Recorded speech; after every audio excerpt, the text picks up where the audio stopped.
We will continue our studies in 1 Corinthians chapter 7, beginning at verse 17, and we'll see how far we can go.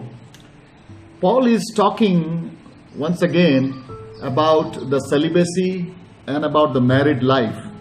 In verse 17 he says, "Nevertheless, each one should retain the place in life that the Lord assigned to him and to which God has called him. This is the rule I lay down in all the churches." Paul begins to, as you remember, he talks about the calling. If you're called to be a married man, then you better get married. If you're called to be single, then enjoy serving the Lord as a single.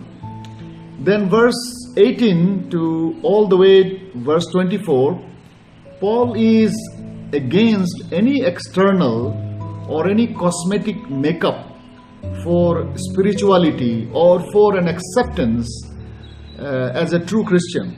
He says true Christianity is not about putting all the facade, but it is about keeping God's commandments. In verse 19 he says, "Circumcision is nothing and uncircumcision is nothing. Keeping God's commands is what counts." And God's command means, you remember God gave us two great commandments: love your God with all your heart and mind and soul, and then love your neighbor as yourself. Keeping those commands is more important than putting all this cosmetic spiritual facade, circumcising and observing rituals. He's not saying that these are useless, but if you're doing only that, taking baptism, observing certain liturgy, if you're doing only that and if you're not ignoring the main thing as main, then it's useless. So he says all this external or cosmetic makeup for spirituality is not worth.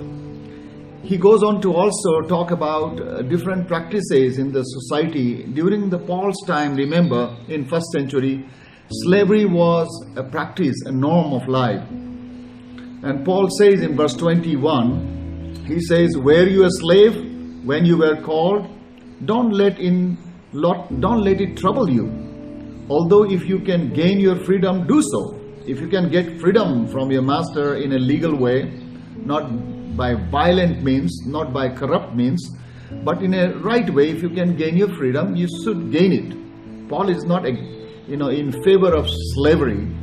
On the other hand, he is in favor of harmony, a good testimony, a good witness. And so he goes on to say, "For he who was a slave when he was called by the Lord is the Lord's freedom, that he is the Lord's freedman." He is already enjoying the freedom in the Lord, although in society he may be slave. Similarly, he who was a free man, like a master, he says, if you become a follower of Jesus Christ, then you become the slave of Jesus Christ. So you become a fellow slave man with your slave. And so your relationship with your slave should be like a brother. So Paul was not necessarily, trying to bring reformations in structures, but he is more trying to bring reformation in the attitude, the way that a master should treat a slave, or the way that the slave should see to his masters, and how he or she can still be as a wonderful witness, as a media, as a minister of peace and harmony and good relationship. Paul goes on to say to both of them, he says, "You were bought at a price, do not become slave of man." You are not no more slave of man, but you are slave of Jesus Christ. "Brothers, each man as responsible to God should remain in the situation God called him to do." Paul was not an agitator of the social structure, because he believed that social structure requires reformation at the grassroots level, in the essence, not in simply externals, but in the internal. And so he was more towards the transformation of the attitude, the belief, the convictions. And he expected that if that happens, so then the structural reformation would obviously take place. Not forced reformation, but the natural, reformations. Then Paul goes on to talk about the virgins, and he talks about the marriage relationship, how a marriage relationship can be counterproductive to your calling. If you are called to be a single, your marriage can distract you, and if you are called to be a marriage, then your singlehood can be distracting. And either way, both can be distractive if you are called to serve the Lord. I hope this Bible study is helping you in some way, bringing closer to the Word of God and strengthening you in spirituality.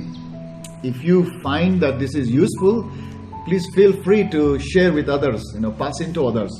We also have in Hindi, some of our staffs, field staff, they are producing Jeevan bricks. They also have Dainik Manan in Hindi. And if you are interested, WhatsApp me and I'll give you a link. You can follow these Bible studies in Hindi as well. May God bless you and have a wonderful day. Bye-bye.